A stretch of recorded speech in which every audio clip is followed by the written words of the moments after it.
Chihuahua originalmente tenía como cementerios, como panteones, el interior de las iglesias. Poco después, cuando los mismos sacerdotes vieron que no era posible dar la misa allá, debido a la peste, ¿no?, que ocasionaban los sepulcros, los cadáveres, ¿verdad? Entonces hicieron gestiones ante el ayuntamiento para que los cementerios fueran en los atrios de las iglesias, así como en el Santuario Guadalupe. Así había en Catedral, así había en San Francisco. Entonces empezó a la costumbre de que se inhumaran los muertos en los atrios de las iglesias. Y hasta 1802 se hizo, por iniciativa del Ayuntamiento de Chihuahua, el primer panteón civil. Este se llamó Panteón San Felipe y estaba en la esquina de lo que ahora es Bolívar e Independencia, lo que abarca la Casa Tuché, el Templo de la Trinidad, ese tramo de la calle Independencia, el Parque Abraham González, todo eso era el Panteón de San Felipe. Ahí están todavía las cenizas de 19 de los hombres que llegaron aquí con Hidalgo, incluyendo al hermano Mariano Hidalgo, que era el tesorero del ejército insurgente. Después, en 1849, se hizo un panteón civil en lo que ahora es el Parque Urueta. El panteón se llamó Panteón de Nuestra Señora de la Merced. Y para 1853 se hizo el tercer panteón civil de Chihuahua, que fue el Panteón de Nuestra Señora de la Regla. Es actualmente el sitio donde está el Parque Revolución, al que nos vamos a referir. Cuando funcionó el Panteón de Nuestra Señora de la Regla, el motivo fue la epidemia de cólera, la tercera epidemia de cólera, y pronto se saturó. Entonces, para 1884-85, la autoridad ordenó que ya no se volviera a inhumar ningún cuerpo en ese sitio.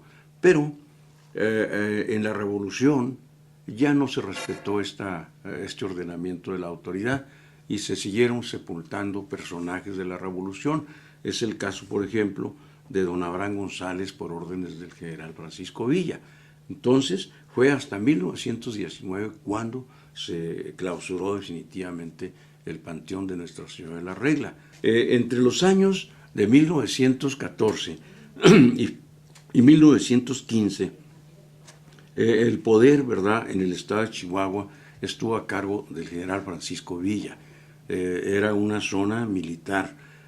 Francisco Villa fue gobernador de Chihuahua hace 100 años, del 8 de diciembre de 1913 al 8 de enero de 1914.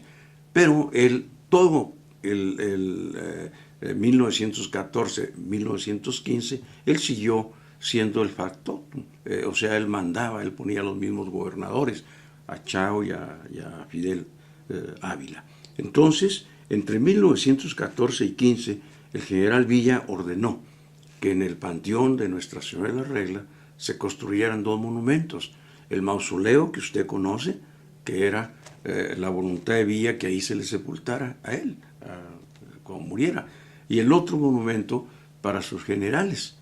En el otro monumento se logró tener la sepultura de dos generales, de Trinidad Rodríguez y don Toribio Ortega. Cuando fue arrasado este panteón, en la época en que fue presidente municipal don Esteban Uranga y el doctor Olmos Moreno, a fines de los 40, principios de los 50, entonces se llevó ese monumento de los generales de Villa al lugar donde ahora está el Tecnológico Regional, para hacer la primera glorieta de chihuahuenses ilustres.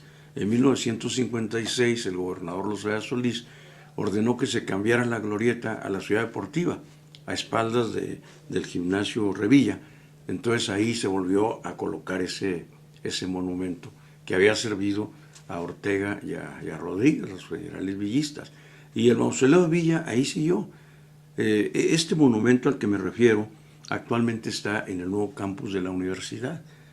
Hace poco, a iniciativa del rector Chávez, se cambió, aunque no es propio su arquitectura a la construcción moderna del nuevo campus, pues sí es un gran mérito de Chávez, porque se conservó.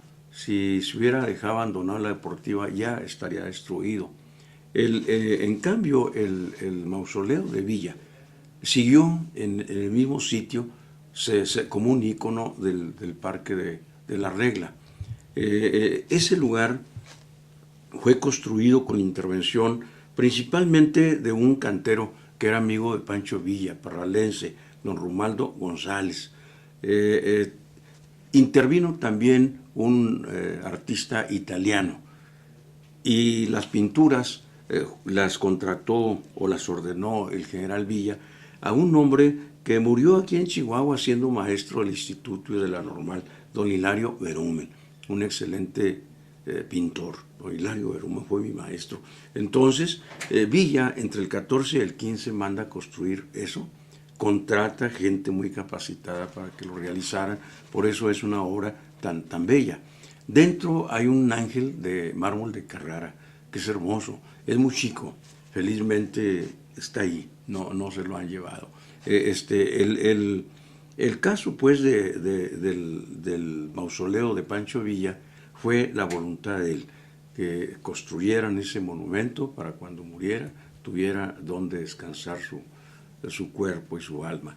Cuando muere Villa, esto en el 20 de julio de 1923, en Parral, hubo el reclamo de una de sus viudas para que se le trasladara al lugar que él había decidido para su sepulcro. Pero entonces el gobernador, que era don Ignacio Enríquez, que había luchado contra el villismo, era carrancista, se opuso. Tuvo como argumento de que había Villa obrado de manera arbitraria, tomando terrenos que estaban vendidos a perpetuidad y que por lo tanto no podía permitir que los sepultaran ahí. Realmente lo que pasó es que Ignacio Enríquez, el general Ignacio Enríquez, tuvo el temor de que ese acto provocara otra vez la llama, la chispa, ¿verdad?, del villismo en Chihuahua. Más bien por eso es que no se permitió. Se quedó en Parral hasta los 70, en que se lo llevaron ya al Monumento de la Revolución a la Ciudad de México. Entonces, el monumento que Villa ordenó, que es una joya arquitectónica, se quedó en ese lugar. Hace unos días se dio la noticia de que el gobernador César Duarte ordena que el monumento que ordena Villa en el Panteón de la Regla sea reubicado a la Plaza de la Grandeza, la nueva plaza que se está construyendo cerca del Palacio de Gobierno, que es una edificación que le hace mucho bien a Chihuahua y es hermosa. No obstante, como cronista de la ciudad, yo aplaudo todas las acciones que ha tenido el gobernador César Duarte, quien en mi concepto es uno de los mejores gobernadores que ha tenido Chihuahua, pero sí recomiendo que este asunto de la reubicación sea tratado con la instancia correspondiente, que es el Instituto Nacional de Antropología e Historia, para que ellos valoren la propuesta, la iniciativa, y vean si corresponde, de acuerdo con la Ley de Sitios y Monumentos Históricos, la reubicación. Ciertamente la ley federal habla de que de 1900 para atrás se consideran monumentos históricos, pero la ley del Estado de Patrimonio Cultural habla de 50 años de antigüedad y está ese monumento dentro de esos 50 años. Entonces debe de analizarse si corresponde o no. En realidad, yo estoy seguro que la iniciativa del gobernador Duarte es como han sido todas sus iniciativas, de buena fe y con el deseo de favorecer más aún que lo que hasta hoy ha hecho a todos los chihuahuenses, de favorecerlos a todos.